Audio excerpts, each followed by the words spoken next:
Hey guys, welcome back, and in this video we are going to take a look at the OWASP Top 10 2025 IAAA failures, and we are going to learn about A01, A07 and A09 in OWASP Top 10 2025 in how they are related to failures in the applied IAAA model. Basically, you can see this room breaks down three of the OWASP Top 10 2025 categories. In this room, you'll learn about the categories that are related to failure and how identity, authentication, authorization, and accountability is implemented in the application. Basically, IAAA stands for Identity, Authentication, Authorization, and Accountability, and this is what you are going to learn in this video. Okay, and this is the lab itself, and you can see we are going to learn about broken access control, authentication failures, and logging and alerting failures. So these are the three contents that you are going to take a look and you are going to learn from this video. So you can see this room has been designed for beginners and assumes no previous security knowledge. If you don't have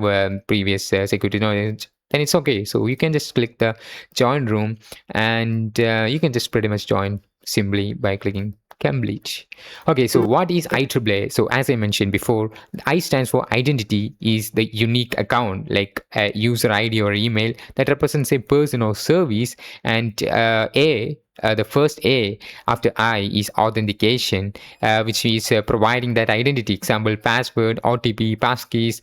So, and the next A is authorization, what that identity is allowed to do. And the last A is accountability, recording and alerting on who did that, what, when, and from where. So, in simple terms, I can say that identity is like a unique account, like a user ID, and email will be unique, right? So, an email address is unique for every individual, right? And user ID will be unique, right? So that's what we call as identity, that represents a person or a service. Okay, so authentication means like you are giving a username or password to authenticate into a website or something that has authentication, which is called authentication. Basically, for example, you can assume that you are going to log into Instagram account using a username and the password is authentication.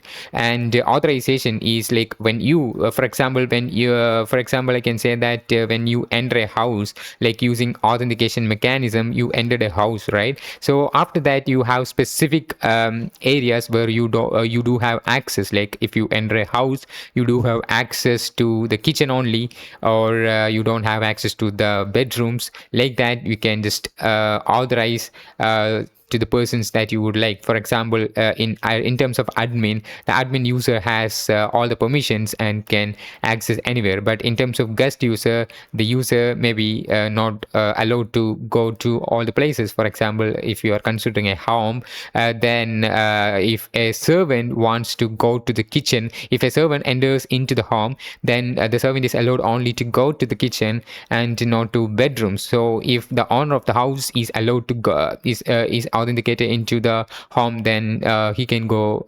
anywhere, right? So like that, you can just think about real life examples and understand what is an identity and what is an authentication, what is an authorization. So accountability means what is happening, like you can assume that like a CCTV camera, so whatever happening will be recording. Like that, in our case, it's basically recording and alerting on what on who did that, when, and from where. So basically, whatever activities you are doing will recording. Okay, so for example, if you consider a home, then everything will be under CCTV. Okay, so these are basically IAAA, and we can say the first question here is these are the three categories of OWASP 2025. What does IAAA stands for? It's basically identity, authentication, authorization, and accounting. So let's copy and paste this.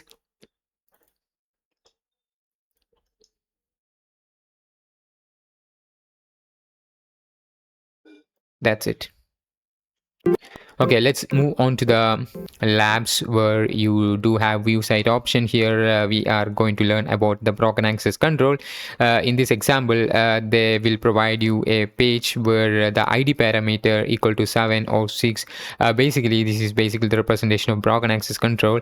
As you can see the questions here, if you don't get access to more roles but can view the data of another users, what type of privilege escalation is this? Basically, there will be two kinds of privilege escalations available. As you can can see here, in practice, this shows up as horizontal privilege escalation, same role, other user stuff, or vertical privilege escalation, jumping to admin only actions. Basically, there will be two types of privilege escalation.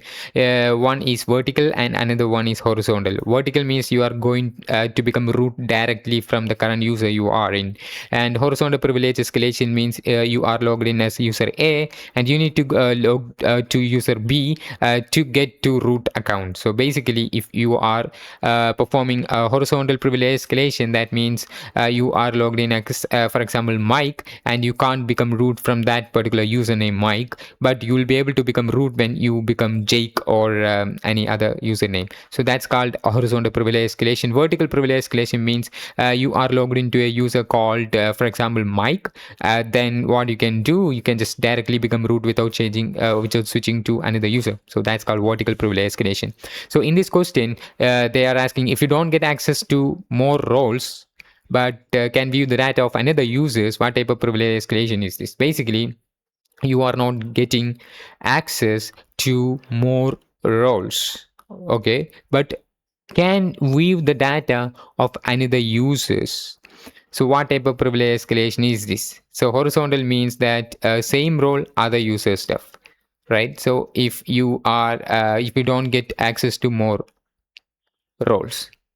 Vertical means jumping to admin only actions. Here you can see when you copy and paste the horizontal, that will be the right answer, because it's basically the same role, right? And other user stuff. Like that, you can see if you don't get access to more roles, you don't have access to more roles, that is here, it's same role, right? So that's how we can answer that. So what is the node you found when viewing the user's account who had more than 1 million? So basically, you do have a view site option. When you click that, you can see the ID parameter, and this sample website is vulnerable to IDOR vulnerability, which you can call as insecure direct object reference. As you can see, what this vulnerability represents is like you are now in the ID file where the user is David Wilson, and this is his account number and this is his balance. So when you go to user 6, you will be able to access another user account, which is Jessica, and this is his account number and this is his balance. So our basic game is to access a user with 1 million. So basically, when you change the ID parameter in the URL, you will be able to access some another username. So that's basically called this without authentication, you will be able to access some other user's account. So that's the IDOR vulnerability, which you can call as insecure direct object reference. Okay. And let's move on to the next one here.